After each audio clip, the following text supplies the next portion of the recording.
Please welcome the Managing Director of WheelMe, Rasmus Bendvold. Hello, everyone. Thank you. It's great to be here today. I'm so excited to see all of you. Today, I'll talk about real-world autonomy at production scale. So, let's start with this. Hands up if you've ever seen a robot do a backflip in your social feed. About 50%. Pretty cool. And the robots, they are indeed really, really cool. They're a feat of engineering.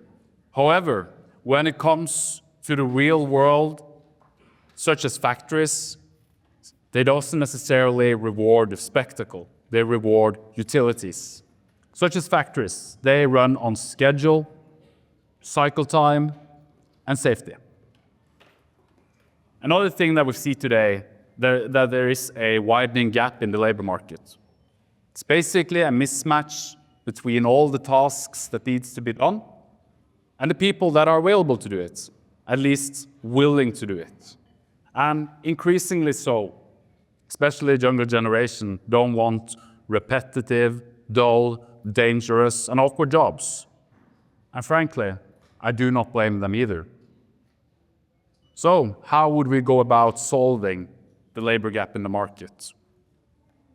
I do think it is specialized robotics is going to be required. Robots that do a specific thing, not generalized robotics, such as the robot that you see on the screen here, the humanoid. Another thing that I would say that is very important is that when I think about robotics, I think more about the function rather than the form that it takes. When we look at humanoids, they are I would call them a powerful R&D engine. I'm really cheering for all the teams that are building them, and even cheering a lot more for the venture capitalists willing to seamlessly provide them endless funding. Because behind that hype, behind those dollars, they are able to do breakthroughs that lift the entire robotics industry. They attract talent, capital, resource, and knowledge. If we talk a little bit about where humanoids are today, they would only run for a couple of hours, say 2 or 3 hours. You could probably only lift about 20 kilos or 20 pounds. When you take a moment and look at the hand, your own hand, there's a lot of moving parts there. There's about, I think, another estimate on this, around 20 different joints, meaning that you need 20 different motors in it as well. That drives a lot of complexity. It drives costs. And for what? Going to solve a task that shouldn't have been designed for a human being from the very beginning. This is a picture from a real factory in Detroit. They don't reward spectacle. What they need is 100% uptime, something that adheres to all safety regulations. Humanoids aren't really there yet today. Another question to all of you. Are any of you concerned that robots will come at mass scale and take blue-collar workers? Anyone? About 50-50 here as well. Well, let me reassure you, I don't believe so. I don't believe robots are here to take our jobs, blue-collar jobs, anytime soon. In fact, the opposite is true. We're short on people, we're not long on people. As I'm standing here today, there's about 500,000 job openings only in manufacturing. Deloitte forecasted in 2024 that the very same metric will be a staggering 2 million people by 2030. As such, the robot taking our jobs is not really the problem. It's jobs that we cannot fill. So what we should do with technology is to augment people expand their creativity and their reach. I'm not sure if you heard about physical AI or if you even know what it is. I'm looking at a very simple form. Like all of you do, every living moment, you see, you decide what you're going to do, and you're going to do it. And that is what physical AI or robotics do as well.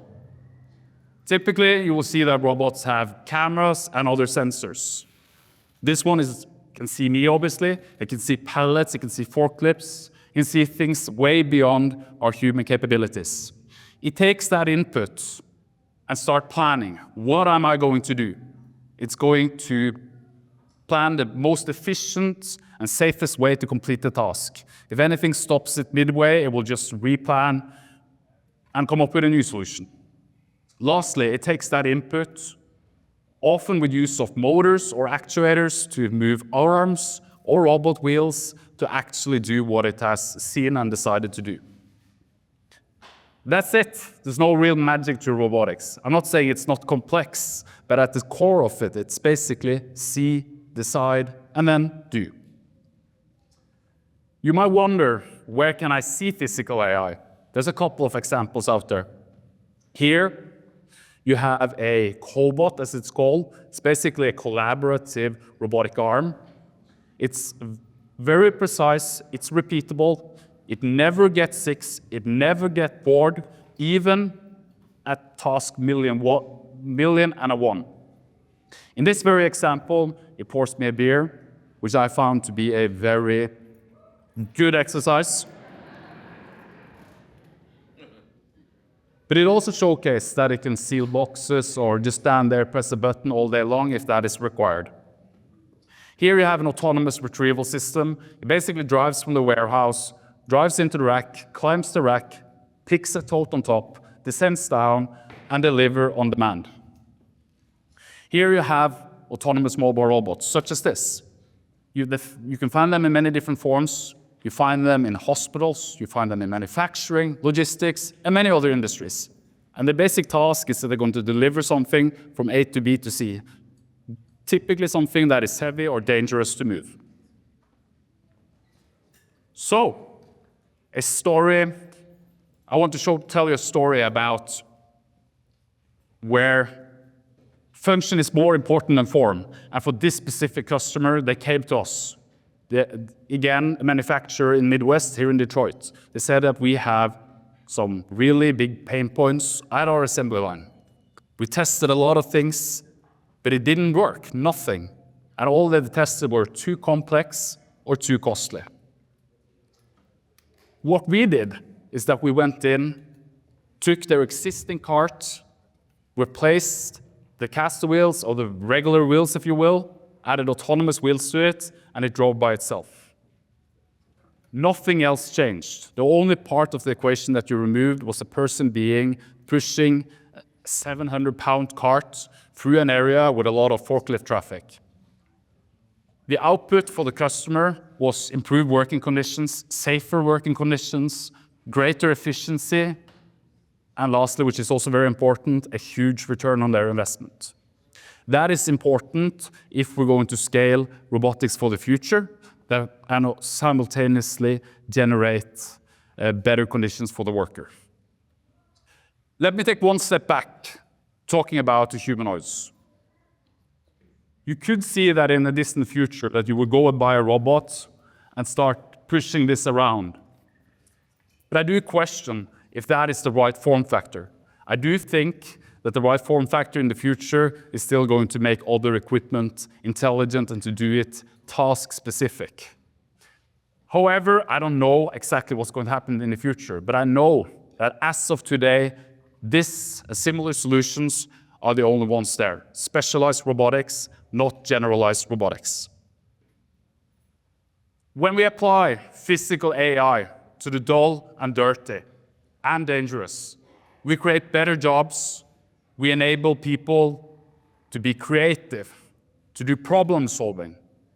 I would go so far to say that we potentially can create a better world. So, in the meantime, please enjoy humanoids doing crazy backflips or something else in the field. It's really cool, it's really impressive. I certainly enjoy it. But ask a better question. What will move the needle on Monday? Thank you.